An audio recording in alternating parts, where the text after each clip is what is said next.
Hello guys, today we're going to talk about how to use exit intent pop-ups in order to increase your conversions in your e-commerce store or any online business that you have.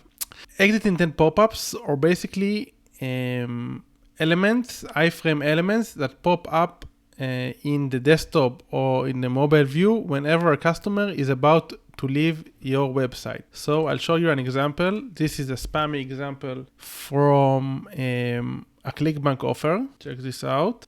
So this is the landing page.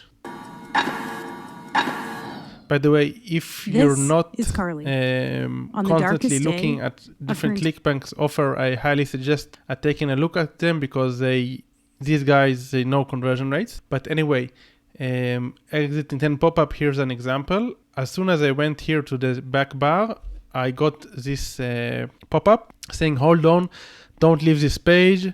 And then they give like a manipulating or persuasive offer. So would you rather read the text transcript of how a burnt out 40-year-old mother lost 48 pounds doing no exercise, blah, blah, blah. So they are offering something, a solution for people that don't want to keep on watching the video. So this is just an exit intent pop-up, an example. Obviously, there might be better ways to create exit intent pop-ups, and this is what we're going to talk about today. So first of all, whenever we talk about the exit intent pop-ups, like anything in conversion rate optimization, it's highly dependent on your offer, your target audience, the price point, the market. Everything needs to be tested. Okay, now that we've got this out of the way, I want to state that there's a huge difference in between, at least from what we're seeing, in the conversion rates when using exit intent pop-ups in desktop in opposing to mobile. So for us, when we tested different exit intent pop-ups, in mobile, they didn't perform so well, but in desktop, they perform way better. Obviously, we could optimize this and produce better results, but we didn't quite yet figure out how exit intent pop-ups can give a lift in our conversion rates when it comes to mobile. One thing to note about mobile, so different softwares have different mechanisms of throwing the exit intent pop-up. So some softwares, whenever a user starts scrolling upwards, they are going to throw the exit intent pop-up in the mobile, and some are going to do this based on when a user is pressing the button, the back button. But there are a lot of hiccups when it comes to there are a lot of hiccups when it comes to showing the exit intent pop-up in mobile. So many times it's a common practice that you split desktop version. The exit intent pop-up is going to show when people go to the back button, to this bar. And in mobile, what you can do is go to Google Analytics, take a look at all the customers that left the funnel and see, for example, how long was their session before leaving. So, for example, if most of the customers that don't buy, they leave after 40 seconds, so you can decide. Most of the people, what they do, they take like 80%. So let's say 80% out of 40 seconds is 32%. It's 32 seconds, and they throw the exit intent pop-up after 32%. After 32 seconds of the user that he was scrolling. So this is just an example. Throwing the exit intent pop-up in mobile based on the time passed, the time of the session. So what we are doing in our exit intent pop-ups is we try to ask the customers a question. So obviously some people just suggest a coupon code, and they might get an improvement in the conversion rates. But what we like doing is asking customers questions. And based on this, we can also improve the landing page itself and also give them a specific offer based on the answers that they gave us. So for example, we can ask, what is your concern regarding this product? Or not sure about buying a specific product, can you tell us why? And then we offer multiple choices. So we give them a few answers. For example, the price is too high. I was not sure about the sizing. The shipping was too long. And based on the answers that the customer gives us, we can then offer him a solution, or say, for example, if the customer says the price is too high, so we can offer them a coupon code. If they say they are not sure about the sizing, so we can refer them to the chat or a sizing guide. If they say the shipping is too long, we can offer to them a better shipping solutions. Maybe the shipping solution will be more expensive, but it might be what they are looking for, like faster shipping because they need the product urgently for a specific event or something like that.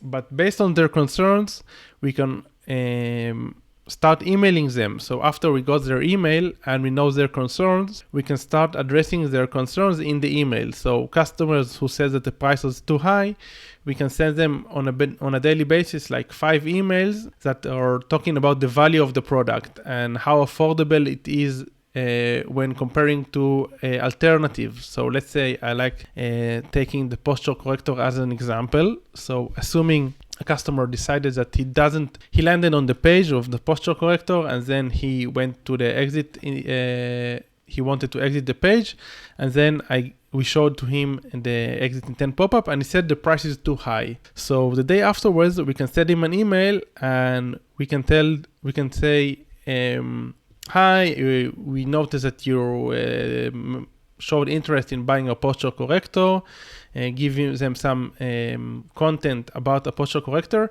and then we can talk about the fact that if you don't buy a posture corrector, you might need to go to a chiropractor, which is much more expensive, or you might need to go to yoga classes, which are much more expensive, or you might not solve your problem in regards to your posture, and this can lead further down the line to health issues, which to fix them it's going to be much more expensive. So based on what is the major concern of the customer, we are going to try to write copy that addresses this concern and shows them why our solution might be actually a better solution to their current pain.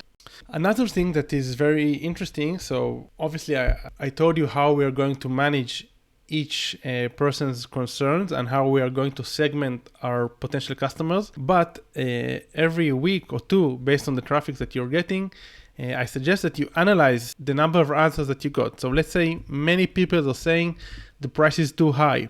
So maybe it would be a good idea to address this in your product page. So maybe you can talk about if many people complain that a posture corrector, the price is too high. So maybe you can say in your product page, buying one posture corrector is going to cost to you 1/5 of one treatment at a chiropractor. Or let's say people are complaining about they're not sure about the sizing. So maybe you should take the sizing guide and make it, put it higher in the landing page. Or if people are saying the shipping is too long, so maybe you should suggest a better shipping option. So maybe use a 3PL warehouse in a destination country, or offer faster shipping and incorporate and increase the prices and incorporate the prices of the faster shipping in the product.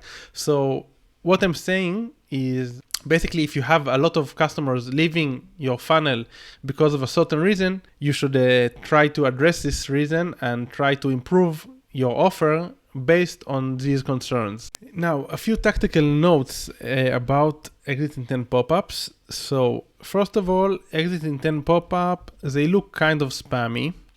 So it really depends on your branding and how your website looks, and you should really consider how you're going to use them and how you're going to design the exit intent pop-ups. This is the first thing. The second thing, Google doesn't like, it is said that Google doesn't like exit intent pop-ups.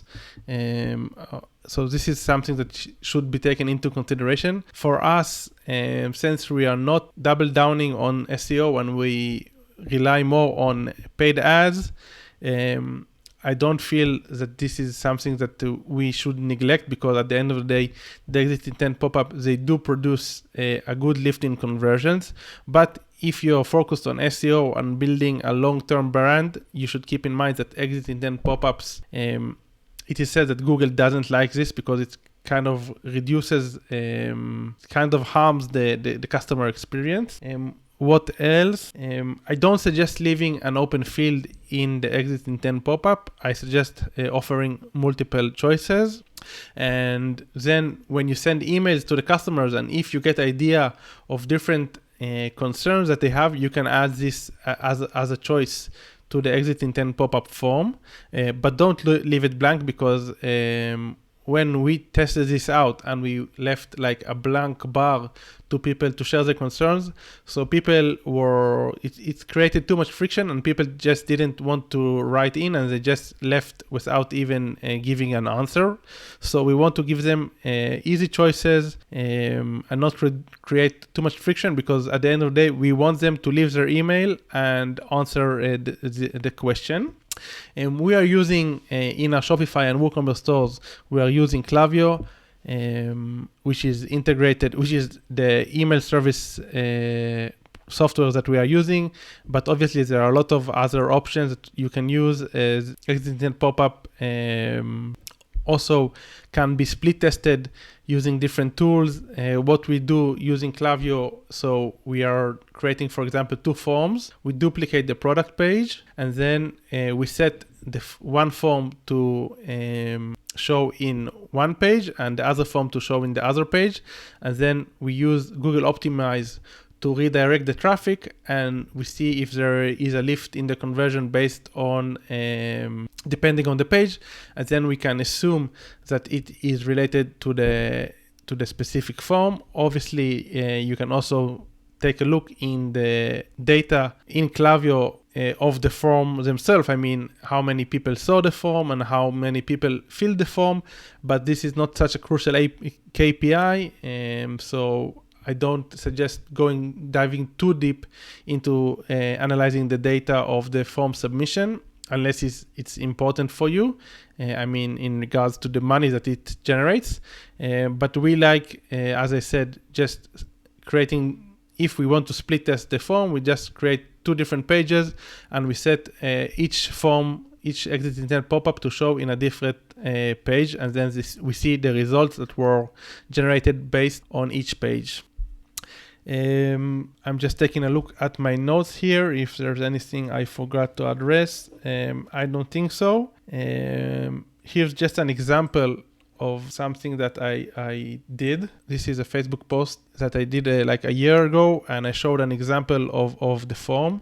So wait, before you go, can you please share your concern regarding the product? Price is too high, not sure about the sizing, the shipping took too long, don't need this product. So this is just an example of a form that can be used. Obviously, it's not designed and it can be improved, but this is just to give you an idea. That's it, guys.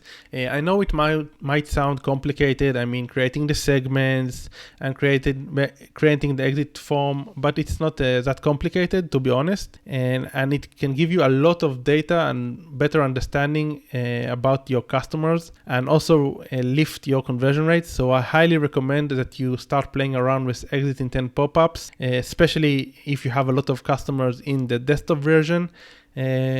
And if you have in mobile and you're able to solve this and see good results with exit intent pop-ups in mobile, please share in the comments below how you did this, because this is something that we didn't solve just yet. But highly suggest using this tool. Many people overlook this, but exit intent pop-ups are a real conversion rate booster. That's it, guys. I hope you enjoyed this video and found it valuable. If you have any questions regarding exit intent pop-ups or ideas for next videos, please leave them in the comment section below. And yeah, see you soon. Bye bye.